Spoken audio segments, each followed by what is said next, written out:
बिस्मिल्लाहिर्रहमानिर्रहीम। अस्सलाम वालेकुम डियर स्टूडेंट। आज class 10 chapter number 9 theorem number 4 करने लगे हैं हम। पीछे 3 थ्योरम्स की लेक्चर मौजूद हैं। अगर आपको कोई भी थ्योरम में प्रॉब्लम है तो आप मुझे कमेंट्स में बता सकते हैं। अब हम स्टार्ट करते हैं अपना थ्योरम नंबर 4, जिसकी स्टेटमेंट है if two chords of a circle are congruent then they will be equidistant from the centre. अगर दो कॉर्ड्स किसी सर्कल के आर कॉन्ग्रुएंट एक जैसे हैं then they will be equidistant from the centre, तो वो सेंटर से बराबर फासले पर होंगे। सबसे पहले हम इस स्टेटमेंट को समझते हैं। ये एक है सर्कल, उसने हमें कहा है कि दो कॉर्ड्स हैं जो कि कॉन्ग्रुएंट हैं। एक कॉर्ड हम लोगों ने ड्रा कर ली, ये एक कॉर्ड हमने ड्रा कर ली, ये इसका नाम है ए बी और इसका नाम है सी डी। वो ये कह रहा है कि if two chords A B C D of a circle are congruent एक जैसी हैं then they will be equidistant from the centre. तो ये आपका सेंटर है सर्कल का ओ। आपने ये प्रूव करना है कि ओ का फासला डी सी से भी उतना ही है और ओ का फासला ए बी से भी इक्वल है। दोनों इक्वी डिस्टेंट है फ्रॉम द सेंटर, दोनों का सेंटर से बराबर फासला है। ये हमने नाम दे दिया इस पॉइंट को एच का और इसको के का। अब इस स्टेटमेंट में गिवन क्या है और प्रूफ क्या करना है। मैंने आपको बताया था कि जो पहली लाइन होती है, मतलब जो पहला फिक्रा होता है वो गिवन होता है, और जो वो कहता है बाद में वो हमारा प्रूफ, जो हमने प्रूव करना होता है वो होता है if two chords of a circle are congruent. ये आपका गिवन है। देन इसके बाद आपका एक नया सेंटेंस स्टार्ट होता है, then they will be equidistant from the centre. तो ये आपका टू प्रूव है, जो आपने प्रूव करना है। गिवन में आ गया है दो chords A B and C D are two chords. वो आप गिवन में लिख देंगे A B and C D are two chords.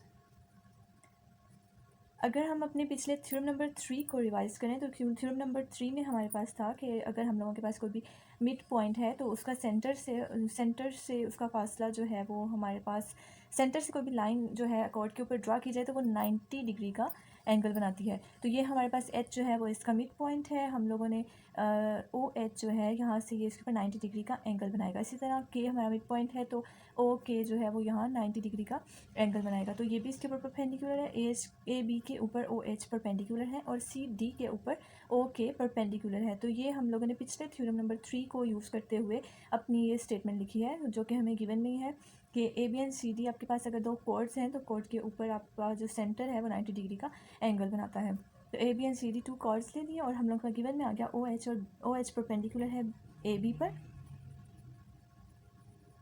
इसी तरह ओ के परपेंडिकुलर है सी डी पर। अब हमें प्रूव क्या करना है, दे will be equidistant from the centre. आपने प्रूव जस्ट ये करना है कि ओ एच और ओ के जो है वो बराबर हैं। तो measure of O H will be equal to measure of O K. यहाँ तक कोई प्रॉब्लम, यहाँ तक आपको क्लियर है। गिवन था आपके पास दो कॉर्ड्स दिए हुए हैं, हम लोगों ने ये वाली स्टेटमेंट अपने थ्योरम नंबर 3 को यूज़ करते हुए लिखी है और प्रूव हमने ये करना था कि वो दोनों सेंटर से इक्वी डिस्टेंट है, क्योंकि दोनों कॉन्ग्रुएंट कॉर्ड्स हैं। तो हमें प्रूव करना है कि दोनों का फासला सेंटर से बराबर है। तो measure of O H equals to measure of O K. Then construction में हम वो करते हैं जो काम हम लोगों ने खुद करना होता है। अब हमने अपनी कंस्ट्रक्शन में ये काम किया है कि ज्वाइन किया ओ को ए के साथ और ओ को सी के साथ। Join O with A and O with C. आप इनको ज्वाइन करेंगे तो आपके पास दो ट्राइंगल्स बन जाएंगी। एक ट्राइंगल आ जाएगी आपके पास ओ ए एच या ओ एच ए, और दूसरी ट्राइंगल आ जाएगी ओ सी के या ओ के सी, दोनों राइट ट्राइंगल्स। अब आ जाते हैं हम अपने प्रूफ की तरफ। प्रूफ में दो चीज़ें हैं हमारे पास, एक स्टेटमेंट और दूसरी रीज़न। जो स्टेटमेंट हम लिखते हैं उसकी आगे वजह लिखनी होती है, वो हम रीजन्स में लिखते हैं। सबसे पहले हम आ जाते हैं अपनी स्टेटमेंट की तरफ। स्टेटमेंट सबसे पहले आप जानते हो कि ओ एच जो है वो बाइसेक्ट कर रहा है ए बी को। बाइसेक्ट का क्या मतलब होता है, बाई का मतलब होता है टू और सेक्ट का मतलब दो सेक्शंस में डिवाइड कर रहा है। तो ओ एच जो है वो बाइसेक्ट कर रहा है ए बी को।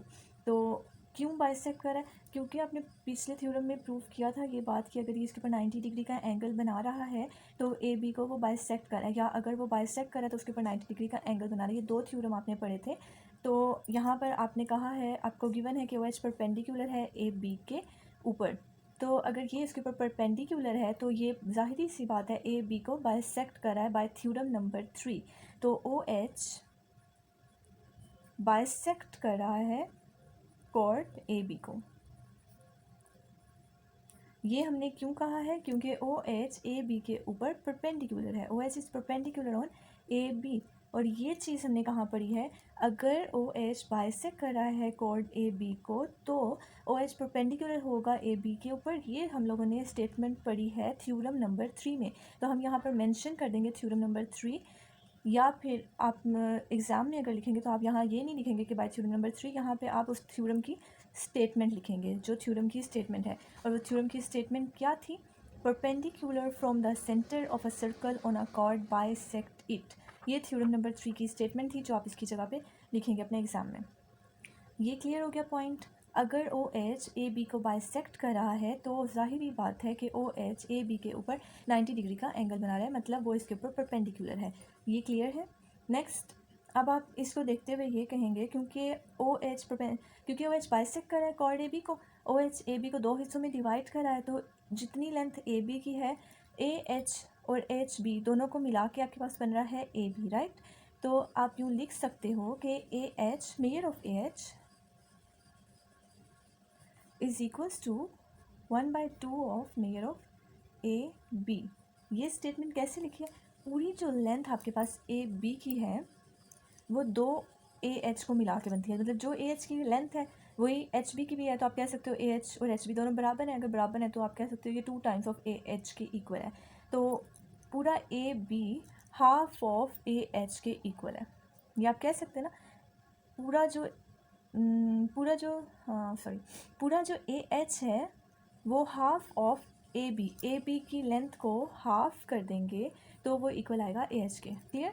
ए बी की पूरी लेंथ को आधा कर दोगे तो आपके पास क्या बच जाएगा? A H. ए बी की लेंथ को आधा कर दिया तो आपके पास बच गया ए एच। क्लियर? इसको नाम दे दिया हमने 1 का।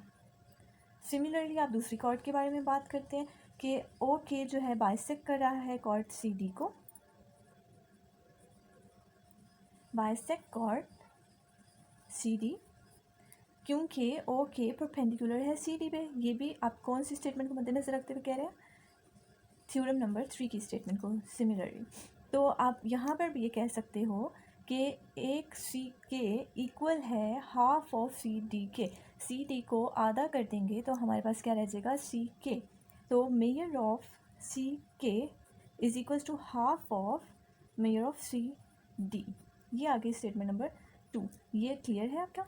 क्या कह रहे हैं कि सी के इक्वल है, आधी लेंथ कर दें अगर हम सी डी की, हाफ ऑफ सी डी के इक्वल है सी के। Is that clear? अब इन दोनों स्टेटमेंट्स को हम लोग आगे यूज़ करेंगे। हम लोगों को, लेकिन यहाँ हम लोगों को पता है ये बात, शुरू में उसने कहा है कि ए बी और सी डी दो कॉर्ड्स हैं जो कि कॉन्ग्रुएंट है, मतलब ए बी और सी डी दोनों बराबर हैं। हम लोगों को ये बात गिवन में पता है। क्या? Measure of A B is equals to measure of C D. यहाँ पे आप गिवन लिख दोगे कि आपको ये बात गिवन में उसने बताई हुई है। अगर ए बी सी डी के इक्वल है, अगर ये चीज़ इसके इक्वल है, ए बी सी डी के इक्वल है, ये दोनों अगर बराबर हो जाते हैं तो 1 और 2 को यूज़ करते हुए हम कह सकते हैं अगर ये दोनों इक्वल हैं तो ये दोनों भी इक्वल हुए। तो हम कह सकते हैं कि measure of A H is equals to measure of C K. इसको नाम दे दिया आपने इक्वेशन नंबर 3 का, या इसको आप नाम दे दें 3 का और इसको नाम दे दिया हमने 4 का। यहाँ तक कोई प्रॉब्लम? ये हमने कैसे लिखा कि ए बी सी डी के इक्वल है, मतलब 1 और 2 को यूज़ करते हुए आप कहते हो अगर ए बी और सी डी दोनों इक्वल हैं, ये दोनों साइड्स अगर इक्वल हैं तो इनकी ये दोनों साइड्स भी ऑब्वियसली इक्वल होंगी। ए एच सी के इक्वल होगा। इसको नाम दे दिया हमने इक्वेशन नंबर 4 का। अब आपके पास दो ट्राइंगल्स थी, एक ट्राइंगल ओ ए एच और दूसरी ट्राइंगल ओ सी के।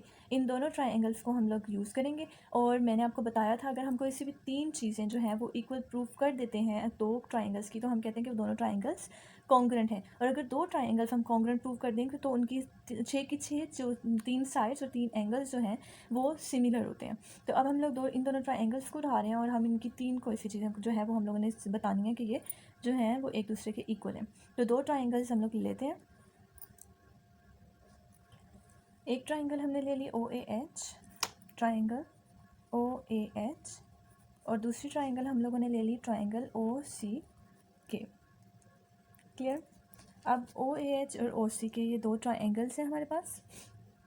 तो अब हमने प्रूव कर देनी है इनकी तीन चीज़ें हमने इक्वल। तो सबसे पहले आप जानते हो ये ओ एच और ओ सी दोनों जो हैं सेंटर से लेकर सर्कल के किसी भी पॉइंट तक का फासला जो है वो बराबर होता है, वो उसका रेडियस कहलाता है। तो ओ सी भी रेडियस है सर्कल का और ओ ए भी रेडियस है सर्कल का। तो हम ये कहेंगे कि आपके पास ओ ए एंड ओ सी दोनों जो हैं वो इक्वल हैं। तो O A is equal to O C. Clear. अब दूसरी चीज़ हमारे पास है कि हम लोगों ने अभी पीछे प्रूव किया है, मैं आपको भी दिखाती हूँ। हमने प्रूव किया है कि ए एच और सी के जो हैं वो बराबर हैं, ए एच और सी के दोनों इक्वल हैं। तो ये हम लिख देंगे measure of A H is equal to measure of C K. ये ए एच और सी के ये दोनों हमने प्रूव कर दिया। ये भी इस ट्राइंगल, इन दोनों ट्राइंगल्स का हिस्सा है, ये वाली ट्राइंगल और ये वाली ट्राइंगल। दो चीज़ें, एक हमने ये वाली साइड और एक हमने ये वाली साइड। ये वाली साइड हमने इस साइड के इक्वल प्रूव कर दिया और ये वाली साइड हम लोगों ने इस साइड के इक्वल प्रूव कर दिया। ये कहाँ से है, ये हम लोग ऑलरेडी प्रूव कर चुके हैं। यहाँ रीज़न में आप ये लिखेंगे कि हम ऑलरेडी प्रूव कर चुके हैं by statement number 4, by equation number 4। अब थर्ड चीज़ और थर्ड चीज़ है हमारे पास कि ये वाला एंगल ओ एच ए ये भी 90 डिग्री का एंगल बन रहा है और राइट एंगल, और ओ के सी जो है ये भी राइट एंगल बन रहा है। तो angle O H A is equals to angle O C, O K C, दोनों 90 डिग्री के एंगल्स बन रहे हैं। तो हम लोगों की तीन चीज़ें जो हैं वो इक्वल प्रूव हो गई हैं। एक आ गया हमारे पास साइड ये वाली, एक आ गया हमारे पास दूसरी साइड, और दूसरी चीज़ कि इन दोनों का एंगल जो है वो 90 डिग्री का बन रहा है। तो ये दोनों हमारे पास आ गए एंगल्स। तो हम इस पोस्टुलेट के अकॉर्डिंग, जिसमें साइड और एंगल है, इसके अकॉर्डिंग हम कहेंगे कि अगर इनकी तीन चीज़ें हमने इक्वल प्रूव कर दी हैं तो हम लोग ये कहेंगे कि ये दोनों triangles, triangle O A H is equals to है ट्राइंगल ओ सी के।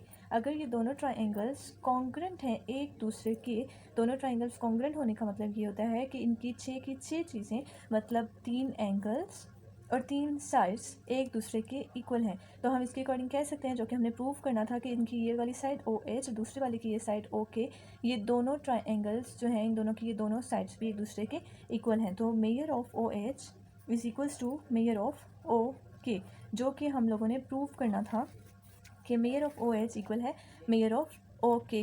प्रूफ में यही हम लोगों की स्टेटमेंट थी कि दो कॉर्ड्स हैं एक सर्कल के, वो कॉन्ग्रेंट हैं, तो इनका सेंटर से जो फासला होगा वो भी बराबर होगा। तो सेंटर से ओ एच का फासला बराबर है हमारे पास ओ के, दोनों आपस में इक्वल हैं। तो हैंस इट्स प्रूफ।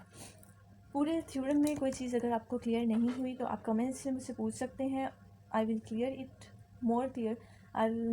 और इसके अलावा अगर आपको कोई भी topic related to maths, chapter number related to math class 9, 10, first year, second year, BSc, MSc, कोई भी टॉपिक आपको चाहिए तो आप मुझसे कमेंट में बता सकते हैं, मैं उसका आपको वीडियो बनाकर सेंड कर दूँगी। ओके, थैंक यू, अल्लाह हाफ़िज़, फ़ी अमान अल्लाह।